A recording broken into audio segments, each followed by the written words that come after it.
In this unit, we're going to learn about how energy is transformed into energy that we can use to do work. We're specifically going to talk about photosynthesis and cellular respiration, but we'll leave that for another day. Today, we're just going to talk about energy. All cells require energy for life processes. Life processes are things such as digestion, being able to reproduce, any type of movement. Energy is the ability to do work. So cells need to do work in order to digest food, in order to be able to move around the body, or even in order to be able to do whatever it is that they set out to do. For example, a blood cell carrying something to a different part of the body. So let's think. What type of molecules that we talked about in the biochemistry unit are involved in energy storage? I'll give you a hint. We talked about 4 macromolecules, meaning really big molecules. The first one we talked about was carbohydrates, such as sugars. Then we talked about lipids, which were fats. We talked about protein, which was something like meat. And we talked about nucleic acids, DNA, RNA, and ATP. Which one of these molecules that we talked about, or 2 rather, were involved in energy? If you were thinking carbohydrates, you would be correct. Carbohydrates provide short-term energy.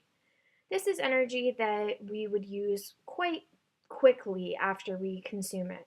So for example, when a person wants to run a marathon, they carbo-load, meaning they eat carbohydrates to provide energy for the race.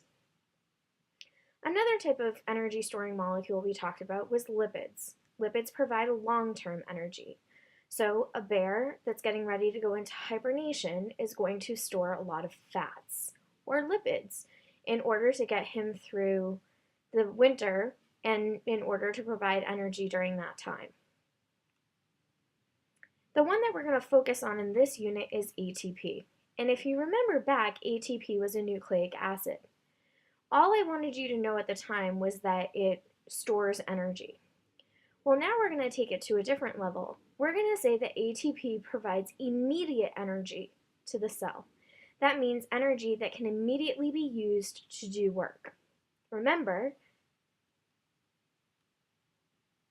energy is the ability to do work.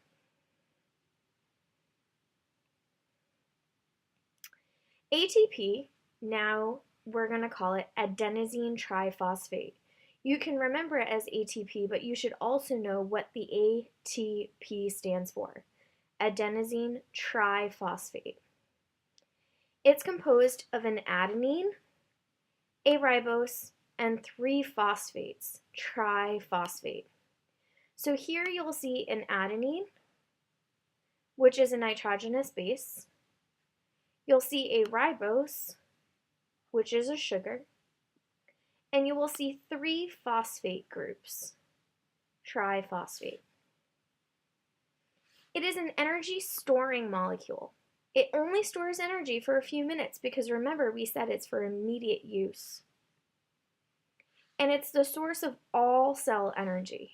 It doesn't matter if it's a prokaryote or a eukaryote, if it's a plant or an animal. It's the source of energy for all cells. So when one phosphate group over here, breaks off, energy is released. And we're going to talk about this process a little bit more. So as one phosphate, right here, breaks off, energy is released. When the phosphate breaks off, we end up with a new molecule called adenosine diphosphate, meaning it only has 2 phosphates. The adenine remains and the ribose remains. We just change the number of phosphates. So we still have adenine, we still have our ribose, but now we have 2 phosphates. The molecule that results from ATP losing one of its phosphates is ADP. Another phosphate may be added later, and when that happens, we get ATP. So let's look at this diagram. We have adenosine diphosphate right here.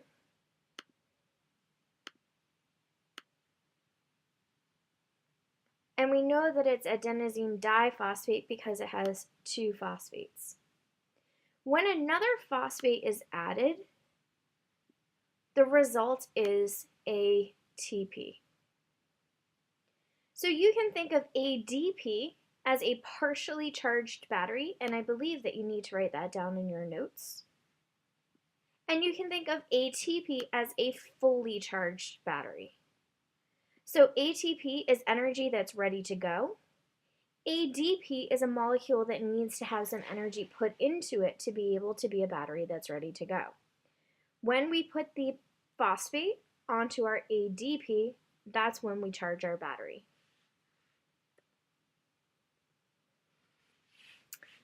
So you get energy from the food that you eat. But where does the energy in the food come from? Almost all of the energy in living systems is needed for metabolism or life processes, and it comes from the sun. So if you think back to the very first unit that we did, we talked about ecology and food chains and food webs. So let's take a look at one now. Here's a very simple food chain where we have grass, a snail, and a bird. Remember that we said that autotrophs, or organisms that can make their own food, are always at the very bottom. And that as we move up, we end up with heterotrophs. Those are things that consume stuff. So in this picture, where is the grass getting its energy from? Well, it's getting its energy from the sun. That's how it makes its food. If we look at where the snail gets its energy from, it's going to get its energy from the grass, because remember, the arrows trace the flow of energy. So the energy is going from the grass to the snail. Ultimately, where's the snail's energy coming from? Well, let's trace it back further. The snail eats the grass, and the grass gets its energy from the sun. If we look at the bird, where is the bird getting its energy from? Well, the bird eats the snail eats the grass, and the grass gets its energy from the sun. So all energy in any system ultimately comes from the sun.